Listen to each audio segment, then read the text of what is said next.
Haribol. Happy Janmashtami. Jai Shri Krishna. So today, it's a very special and auspicious day. I thought I would do a Krishna Katha reading today. Today we have finished up previously the prayers by the personified Vedas, and we are continuing on with a new story in the Krishna book. And this story is entitled The Deliverance of Lord Siva. A very good story. So we will get into that, of course, as prescribed by our spiritual masters and all wonderful spiritual masters in our lineage, to chant the names of Krishna as the prime benediction, as the greatest service to humanity and to ourselves and to each other and to all living entities. Chant Krishna's names, especially on this day, wonderful day, on the appearance of Lord Sri Krishna, the Supreme Personality of Godhead. I'd like to take the moment to offer respects to you and to offer my respectful obeisances unto my spiritual master, my life and soul, Jagat Guru, Siddha Swarupananda, Paramahamsa Srila Prabhupada, and pray on this day that I may give an accurate class with his mercy and grace. And also praying unto the lotus feet of Bhaktivedanta Swami Prabhupada. I offer my respectful obeisances to him and thank him profusely. Tomorrow is the appearance day of his appearance day of Bhaktivedanta Swami. So it's a wonderful, wonderful auspicious day. It just happened to be his appearance day, the day after Krishna's appearance day. So let's chant Krishna's names and be happy. Jai Shri Krishna.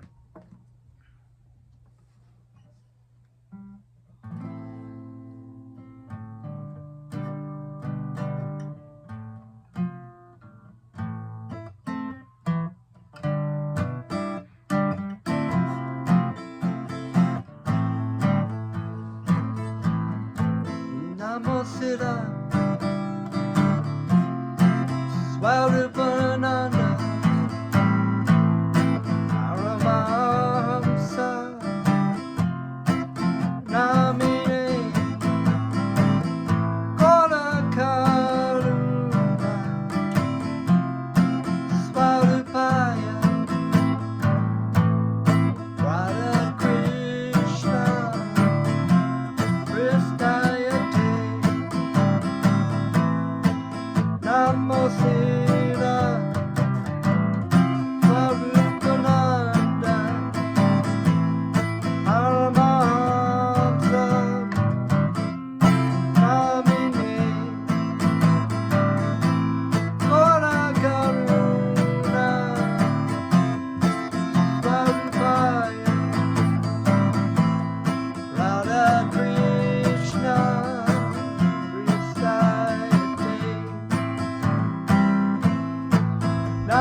Haribo.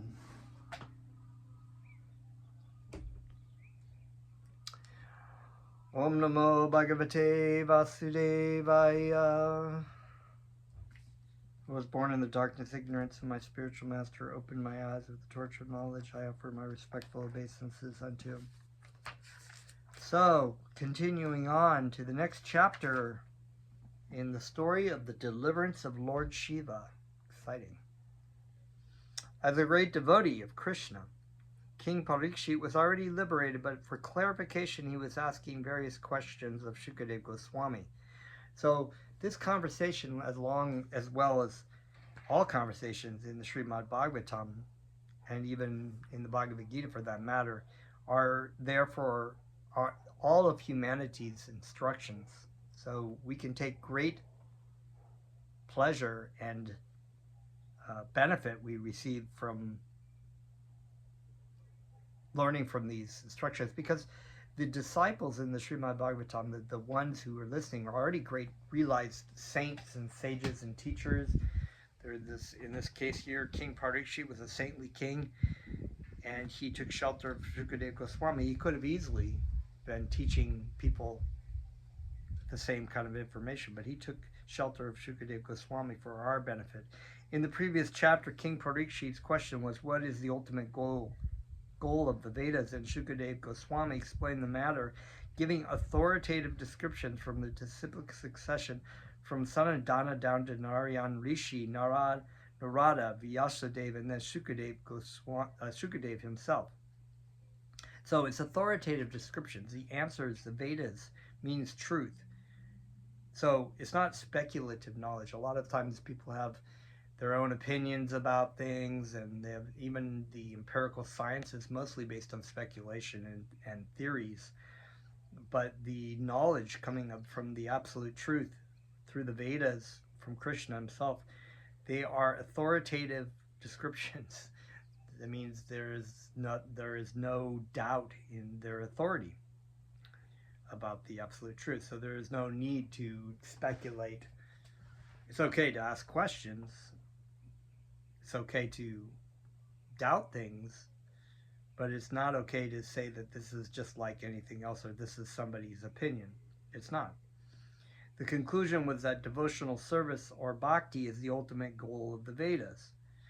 A neophyte devotee may question if the ultimate goal of life or the conclusion of the Vedas is to elevate oneself to the platform of devotional service, then why is it observed that a devotee of Lord Vishnu is generally not very prosperous materially, whereas a devotee of Lord Shiva is found to be very opulent? In order to clarify this matter, Parikshit Maharaj asked Shukadeva Goswami, "My dear Shukadeva Goswami, it is generally found that those who engage in the worship of Lord Shiva, whether in human, demoniac, or demigod society, become materially very opulent, although Lord Shiva himself lives just like a poverty-stricken person." So if you cite a lot of the demon kings, there are a lot of the stories in the Christian book, the demons worship Lord Shiva for opulence. This case of, I'm forgetting his name, Lord Ramachandra and the demon, I'm not going to think of his name. I keep thinking Hiranyakashipu, but it's not Hiranyakashipu. But anyway, the demon that stole Sita, and he was the worshipper of Lord Shiva also.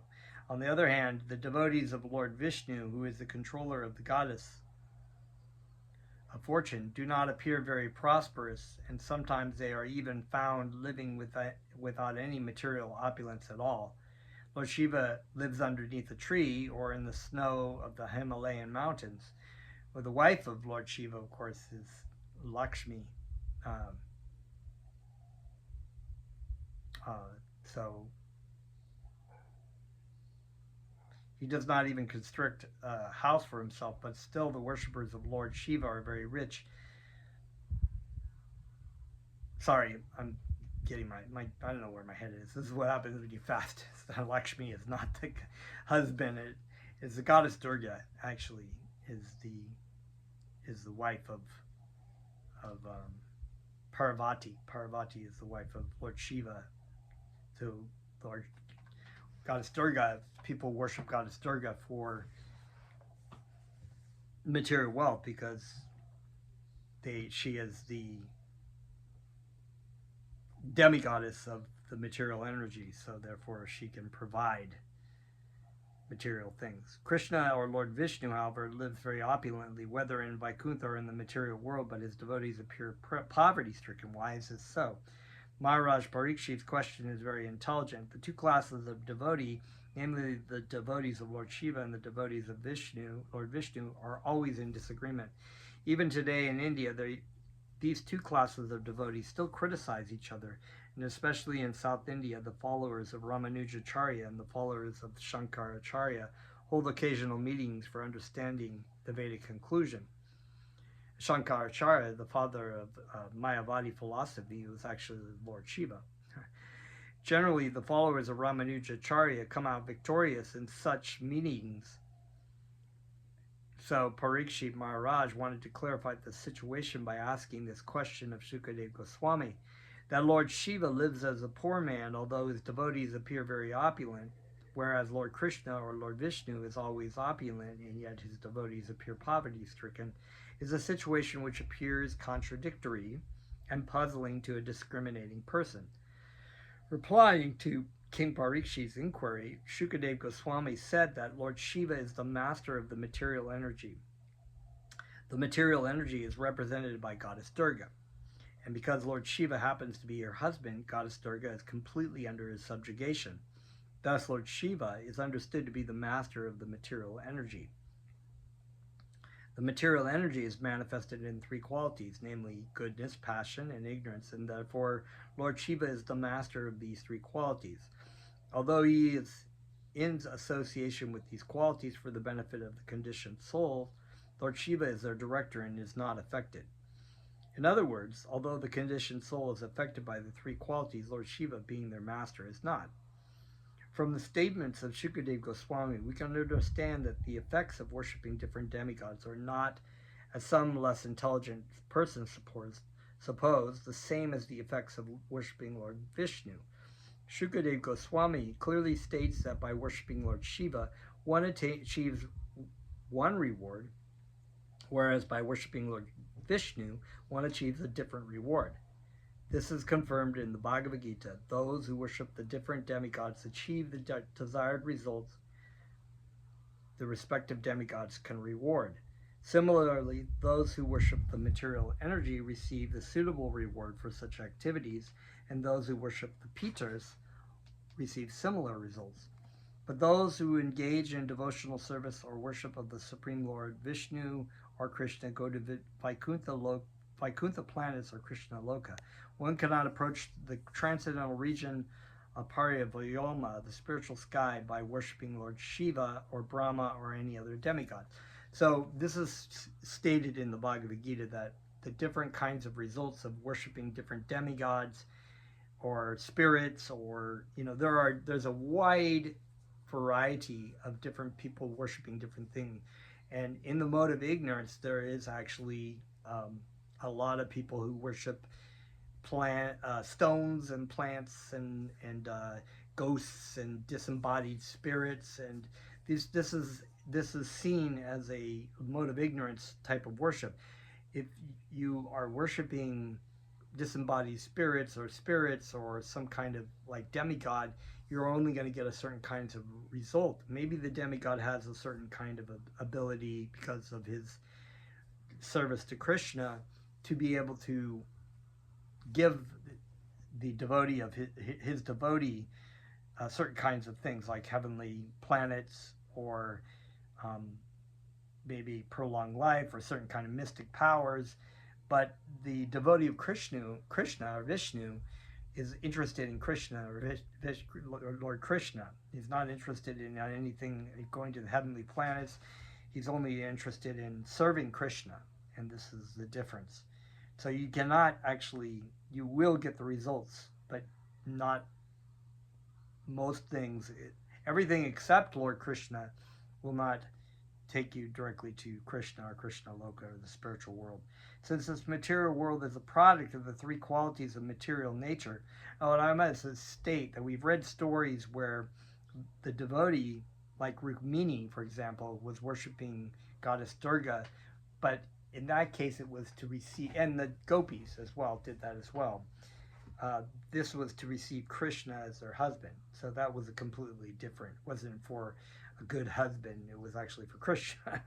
So that's a different situation. Since this material world is a product of the three qualities of material nature, all varieties of manifestation come from those three qualities. So there's a lot of writings about this. There's a chapter in the Bhagavad Gita about the modes of material nature, and how everything in the material world is manifested in these three different qualities. Sometimes it may have a little of everything, or but whether it's food or music or our consciousness in this material world, or the different kinds of literature, they're all in modes of goodness, passion, and ignorance. And as a musician, I can cite that there's definitely a lot of modes of ignorance music. With the aid of materialistic science, modern civilization has created many machines and comforts, and yet they are only varieties of the interactions of the three material qualities. Although the devotees of Lord Shiva are able to obtain many material acquisitions, we should know that such devotees are simply collecting products manufactured by the three qualities. The three qualities are again subdivided into 16, namely the 10 senses, 5 working senses and 5 knowledge acquiring senses, the mind, and the 5 elements, earth, water, fire, air, and sky. These 16 items are extensions of the three qualities. Material happiness or opulence means gratification of the senses, especially the genitals, the tongue, and the mind. By exercising our mind, we create many pleasurable things just for enjoyment by the genitals and the tongue. And so, eating, sleeping, mating, defending. There are so many ways that you can manipulate and strive for pleasures with the genitals and the tongue, and the mind, for that matter, too. Just like unlimited, and it's constantly growing, especially in the Western world, where we have a opulence or a sort of economic ability to strive for these things. The opulence of a person within this material world is estimated in terms of his exercise of the genitals and the tongue, or in other words, how well he is able to utilize his sexual capacities and how well he is able to satisfy his fastidious taste by eating palatable dishes. Now, the internet has made it crazy, not only for sexual enjoyment, but also for the ability to create so many kinds of palatable dishes to stimulate our tongue desires. We have all these places that pop up. We have recipes online. We have YouTube channels and Instagram channels and TikTok videos and places to go to eat and things and stores and just the craziest things, actually. And meanwhile, on the other side of the world, in many other places of the world, it is not the ability to have so many kinds of great food. I mean, people are just striving to try to get enough food to survive. And but these things are still existent around the world. We still, this is what we strive for. Material advancement of civilization necessitates creating objects of enjoyment by mental concoction just to become happy on the basis of these two principles: pleasure for the genitals and pleasures for the tongue. Pleasure is the goal, and from pleasure comes perceived happiness. But we can see that there is very little happiness. There might be a lot of pleasure, but people are suicidal, they're strung out on drugs, they're depressed. And this is the Western world. This is the United States, has one of the highest suicide rates ever in a couple of years ago. Herein lies the answer to King Parikshit's question to Shukadev Goswami as to why the worshippers of Lord Shiva are so opulent. The devotees of Lord Shiva are opulent only in terms of the material qualities. Factually, such so-called advancement of civilization is the cause of entanglement in material existence. It is not actually advancement, but degradation. So there we have it, right from the words of the spiritual master. We think of it as advancement, like, wow, we are advancing. We have so many great ways to have sex, and great ways to eat food, and great ways to, enjoy in this material world materially. This is actually a degradation, because at the cost, we have lost this at the cost of our spiritual happiness and our spiritual sanity. The qualities of religion, different kinds of religious aspects are going out the window. Morality, it's just like, if you want to do it, you do it. There's no idea of like taboo anymore. There's no idea of restraining. Actually, restraining is seen as a repression by most of modern society. It's like, we got to make it so you're able to enjoy your sex life more. And if you want to fuck it. It's like, it doesn't matter what it is. If it's like, your wife, and then you have many mistresses, or you have threesomes, or you have like, animals and children, and homosexual behavior, and just change your sex and transgender. It's just like, whatever goes, it's like, we'll just keep going. And the perversions will get worse and worse, because the more you get more perverted, the less happy you are, and more suffering you experience. So this is a degradation. It's a massive degradation, and this was written in the 70s, and this was 50 years ago. And what kind of degradation we've experienced in 50 years is amazing. And this is just scratching the surface of Kali Yuga's degradation. The conclusion is that because Lord Shiva is the master of the three qualities, the devotees are given things manufactured by the interactions of these qualities for the satisfaction of the senses. In the Bhagavad Gita, however, we get instruction from Lord Krishna that one has to transcend this qualitative existence. Nishtray gunya bhavarjuna. The mission of human life is to become transcendental to the three qualities. Unless one is nishtray gunya, he can get free from material. He cannot get free from material entanglement. So we have to transcend even beyond the mode of goodness. And we're thinking, well, shouldn't we be good? Shouldn't we do moral things? We should do moral things, but we should get our consciousness up to the mode of goodness at least. And that from there, it's easier to transcend the mode of goodness to transcendental mode of goodness, transcendental goodness. Everything else in the mode of ignorance and the mode of passion is very, very difficult to actually get out of material entanglement. You think, what? What? You mean there's something, either it's like mode of ignorance, oh, woe's me, life is terrible, it's so dark, and you're in that darkness, and you're like, somebody comes to you and says, there's a happier, wonderful world. You're like, no, it's dark. You don't understand me. You're just trying to use me. It's like, or your drug use, you're all like drugged out on heroin and can't even see and think straight. Mode of passion is a little better, but it's just still like, I gotta get that. I gotta get this. I gotta get that. I gotta get that girl. Sex life. Ooh, I gotta, achieve this. And, mode of goodness is like, okay, butterflies and rainbows and beautiful nature. And so that's the best, because out of the material world, because then you can, when you're hiking, maybe in nature, and you're relaxed, your body feels good, you're, whatever, you're eating well, then you can contemplate. But there is also the tendency to think, well, this is great. What do I do next? Okay, well, I'm out here in Hawaii. Maybe I'll drink some pina coladas and, get drunk and, have sex. It's just like, then you're like, you just go, ooh, you just wasted a perfectly good opportunity to get into the transcendental mode of goodness. So we do take care of our bodies, we do, but not for the sense enjoyment. The point is that we are not doing these for sense enjoyment. We're doing this to transcend the material world.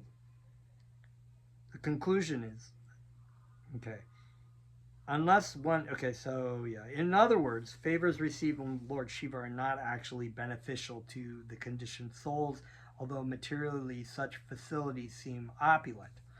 So these great demons, a lot of people have worshipped Lord Shiva for mystic powers and whatnot, and Lord Shiva's easily, but but you know, it's kind of like not a very beneficial thing. Even Lord Shiva in this story, you will see, is like, well, you've been given this, and I have to give it to you, but it's a bad idea. Shukadev Goswami continued, the Supreme Personality of Godhead Hari is transcendental to the three qualities of material nature. In the Bhagavad Gita, the Lord states that anyone who surrenders unto him surpasses the control of the three qualities of material nature. Therefore, since Hari's devotees are transcendental to the control of the three material qualities, certainly he himself is transcendental. In Srimad Bhagavatam, it is therefore stated that Hari, or Krishna, is the original personality, Supreme Personality. There are two kinds of prakritis, or potencies, namely,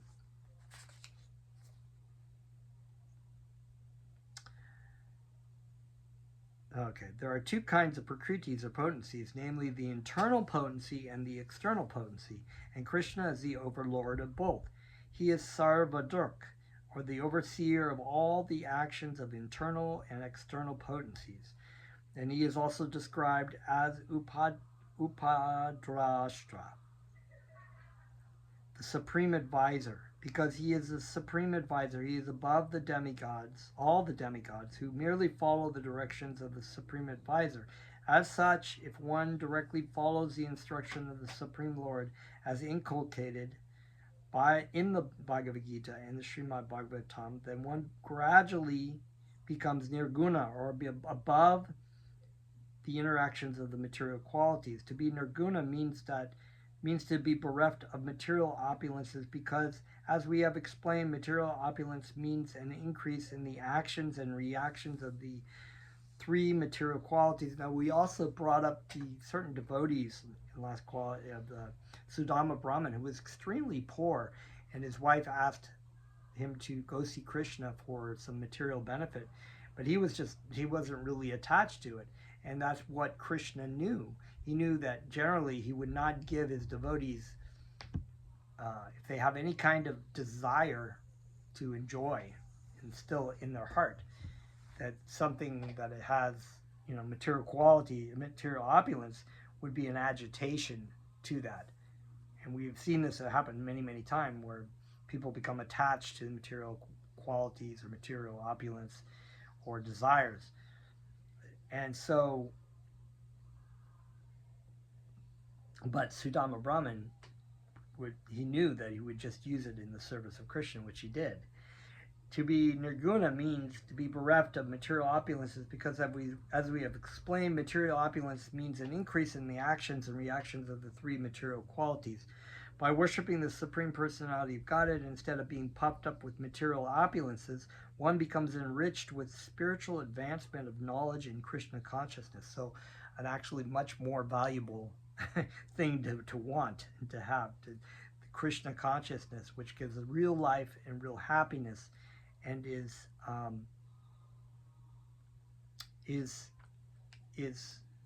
a state of being, as my spiritual master would say. It's not what you do, it's what you are, what you're being. To become nirguna means to achieve eternal peace, fearlessness, religiousness, knowledge, and renunciation. All these are symptoms of becoming free from the contamination of the material qualities. This is wonderful. These kind of things. You're going to eternal peace. Who's not looking for peace? And as it says in the Bhagavad Gita, how can there be any happiness without peace? We can never be in peace as long as we are agitated by the material qualities. Fearlessness. We've talked about this before. It's in the Bhagavad Gita in the chapter entitled Divine and Demoniac Natures. I think it's chapter 16. They talk about fearlessness. Fearlessness, knowing that Krishna will always be there to pick me up. Krishna will protect me. That I do not need to be fear. I do not need to fear walking through the valley of death. That Krishna will be there with me.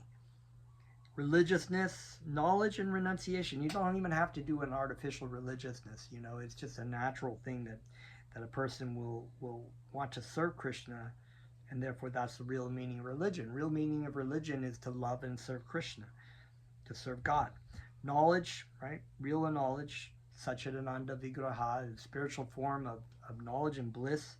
And renunciation. Real renunciation means to not be attached to the material energy as it would be to serve us. We actually use material energy while we're in the material energy in the service of Krishna. That's real renunciation. All these are symptoms of becoming free from the contamination of the material qualities. Shukadev Goswami, in answering Parikshit Maharaj's questions, went on to cite a historical instance regarding Parikshit Maharaj's grandfather, King Yudhishthira.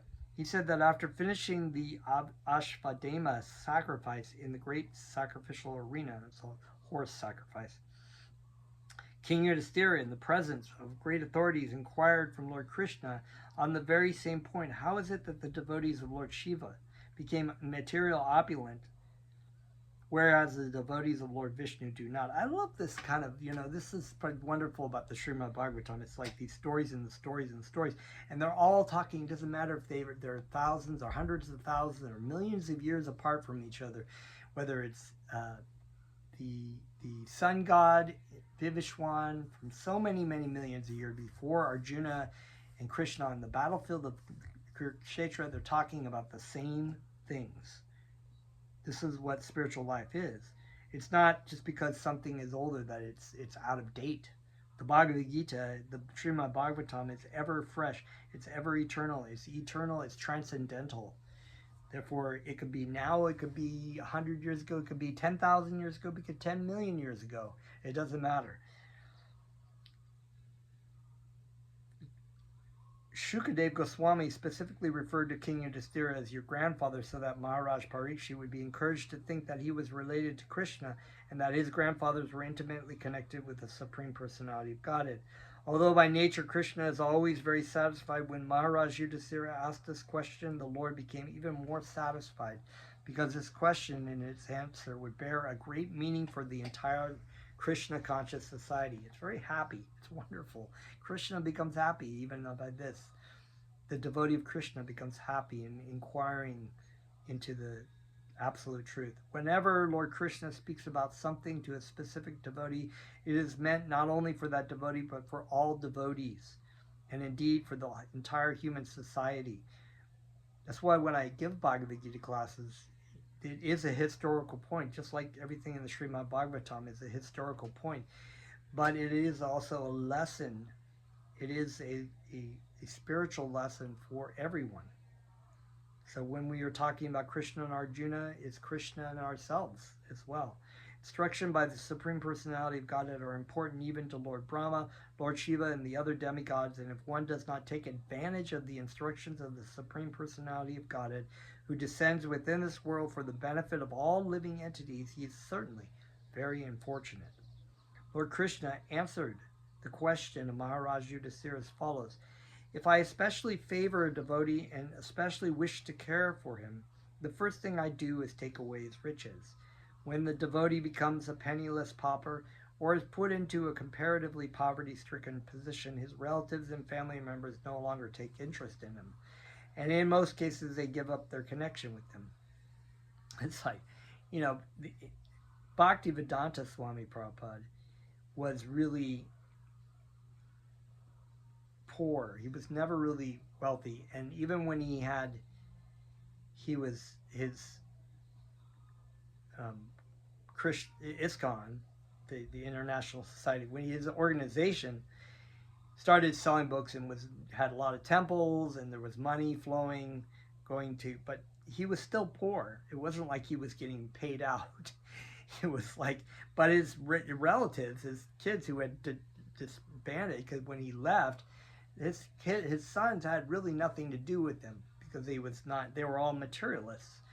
And then when he started getting successful, they started coming around, and hey, Dad, once you kick some money my way, it was like, this is not your money. This is money for Krishna. It's Krishna's money. So, but so it's just really funny that way. In most cases, they give up their connection with him, which they did in that case. The devotees then become doubly unhappy. First of all, the devotee becomes unhappy because his riches have been taken away by Krishna, and he is made even more unhappy when his relatives desert him because of his poverty.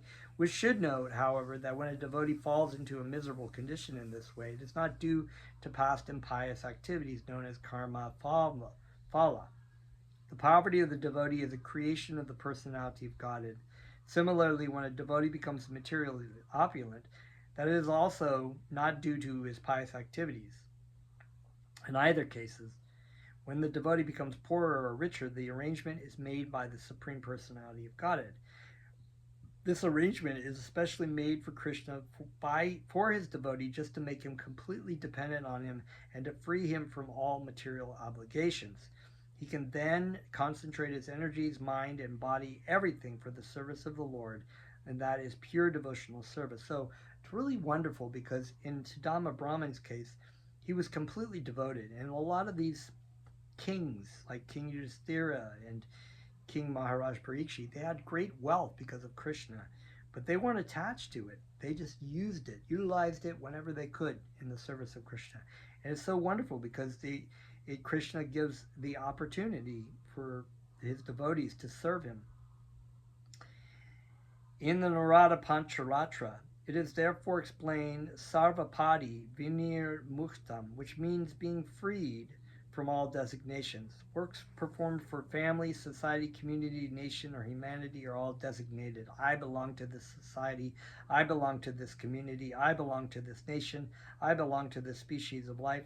Such identities are all merely designations. So that's one of the first things that we learn about in the science of identity. Aham Brahmasmi. I am not this body. I am not this designation.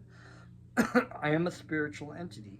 I am not black. I am not white. I am not old. I'm not male. I'm not gay. I'm not straight. I'm not a transgender. I'm not a dog. I'm not, it's like, goes on and on.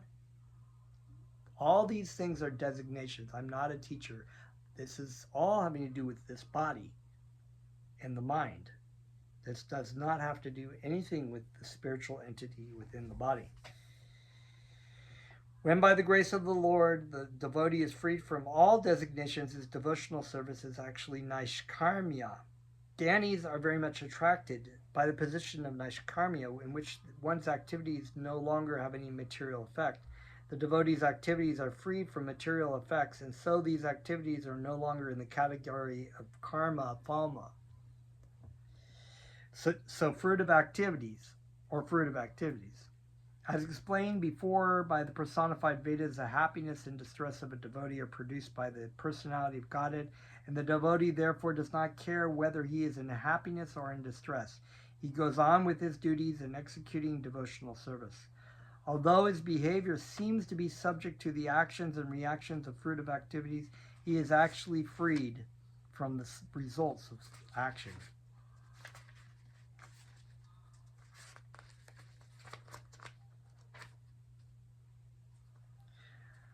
Okay.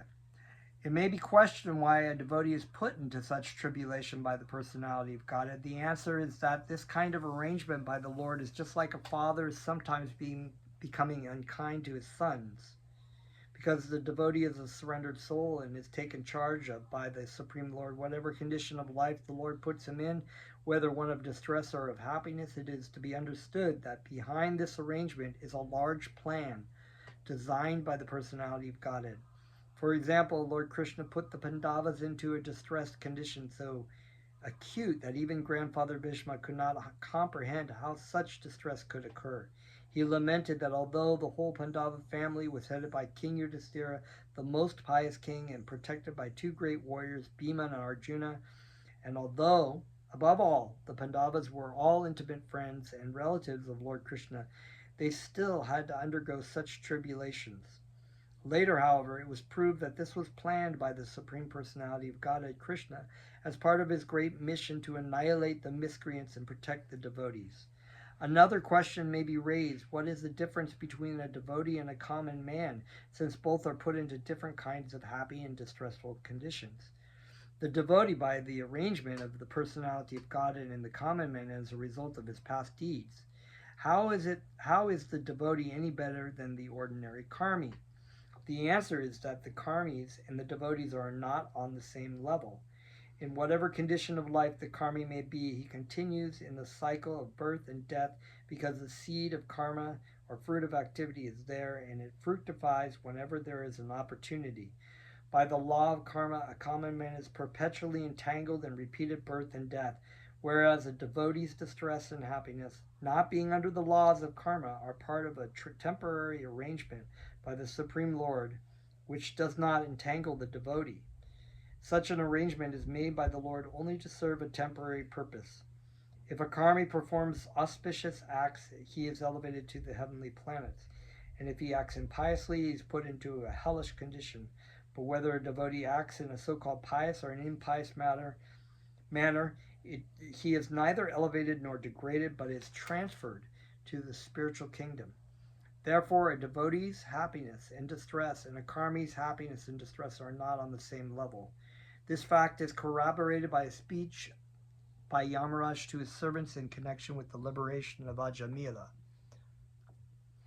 Yamaraj advised his followers that they should approach only those persons who have never uttered the holy name of the Lord or remembered the form, quality, and pastimes of the Lord. So this is a story, we've discussed it before. It's in the Srimad Bhagavatam of Ajamila, who was a Brahmin, who was very pious, and just by seeing the act of a sexual act of a prostitute and a man in the bush, became agitated by lust and began his downfall into materialistic life by finding the prostitute and having children by the prostitute and sexual activity, and then having to engage in sinful activities to try to support this wife and children.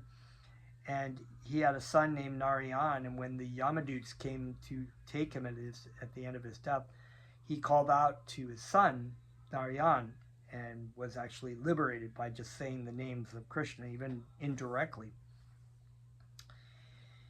Yamaraj advised his followers, Yamaraj also advised his servants never to approach the devotees. On the contrary, he instructed his messengers that if they meet a devotee, they should offer the respectful obeisances. Now, the Yamadutes are horrible, scary figures that will come for living entities at the time of their death, who have not chanted Krishna's names or engaged their life in the service of Krishna, and have lived a sinful life. So, but they are devotees, they are servants of Yamaraj, and Yamaraj is a servant of Krishna, so therefore they are also indirectly servants of Krishna. They're not like demons or anything like that. They're devotees of Krishna. So there is no question of devotees being promoted or degraded within this material world, as there is a gulf of difference between the punishment awarded by the mother and the punishment awarded by an enemy. So a devotee's distress is not the same as the distress of a common karmi. Here another question may be raised: if the Supreme Lord is all-powerful, why should he try to reform his devotee by putting him in distress? The answer is that when the Supreme Personality of Godhead puts the devotee in distress, it is not without purpose. Sometimes the purpose is that in distress a devotee's feeling of attachment to Krishna are magnified. For example, when Krishna, before leaving the capital of the Pandavas for his home, asked Kunti Devi for permission to leave, she said, "My dear Krishna, in our distress you are always present with us.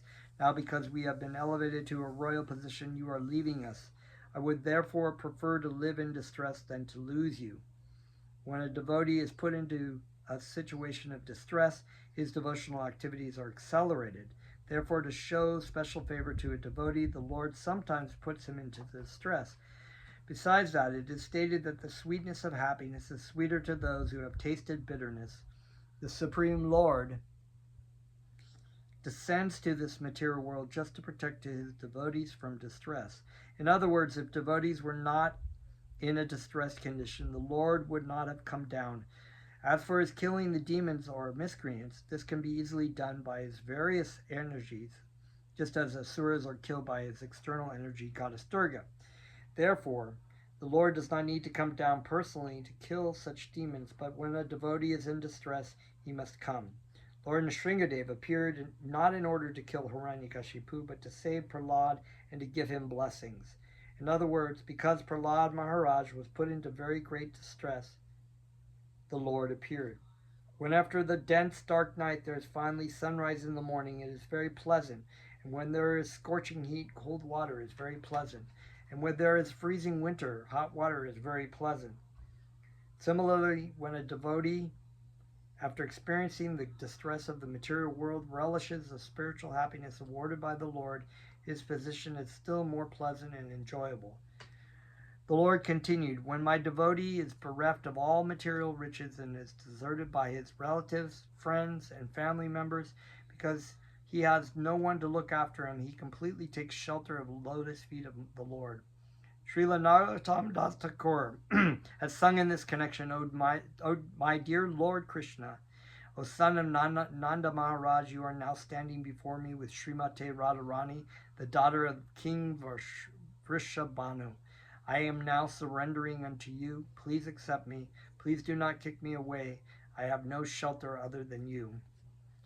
When the devotee is thus put into so-called miserable conditions and bereft of riches and family, he tries to revive his original position of material opulence. But although he tries again and again, Krishna again and again takes away all his resources. Thus he finally becomes disappointed in material activities. In that stage of frustration in all endeavors, he can fully surrender into the Supreme Personality of Godhead. Such persons are advised by the Lord from within to associate with devotees. By associating with devotees, they naturally become inclined to render service to the Personality of Godhead. And they immediately get all facilities from the Lord to advance in Krishna consciousness. The non-devotees, however, are very, very careful about preserving their material condition of life. Generally, therefore, such non-devotees do not come to worship the Supreme Personality of Godhead.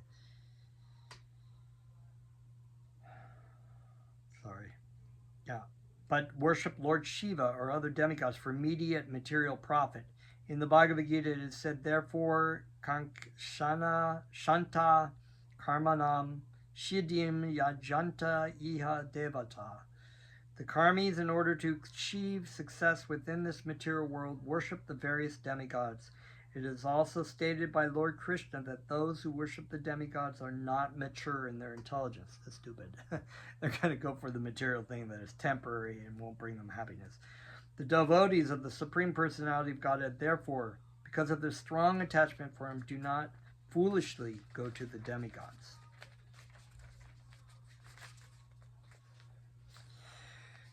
So, we'll read one more paragraph. Lord Krishna said to King Yudhisthira, my devotee is not deterred by any adverse conditions of life. He always remains firm and steady. Therefore, I give myself to him, and I favor him so that he can achieve the highest success of life, which is to come to love Krishna. The mercy bestowed upon the tried devotee by the Supreme Personality of Godhead is described as Brahma, which indicates that the greatness of that mercy can be compared only to the all-pervasive greatness of Brahman. Brahma means unlimitedly great and unlimitedly expanding. The mercy is also described as Paramam, for it has no comparison within this material world, and it is also called Shukshman, very fine. Not only is the Lord's mercy upon the tried devotee great and unlimitedly expansive, but it is the finest quality of transcendental love between the devotee and the Lord. So nice. Such mercy is further described as Chinmatram, completely spiritual. And the use of the word matram indicates absolute spirituality with no tinge of material qualities. That mercy is also called Sat, eternal, and Anantakam, unlimited. Since the devotee of the Lord is awarded such unlimited spiritual benefit, why should he worship the demigods? Yeah, why go for the vomit the dog, right? You know, it's like the dog returning to his vomit, as Jesus would say. The devotee of Krishna does not worship Lord Shiva or Brahma or any other subordinate demigods. He completely devotes himself to the transcendental loving service of the Supreme Personality of Godhead. And so we have about 7 pages left of this chapter, and we will get into the story of what happens with Lord Shiva and the demon that he benedicts. And for now, we'll just stop there and marinate in that wonderful wisdom and chant Haribol, Jai Shri Krishna, Jai Shri Prabhupada.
Jai Shri Krishna.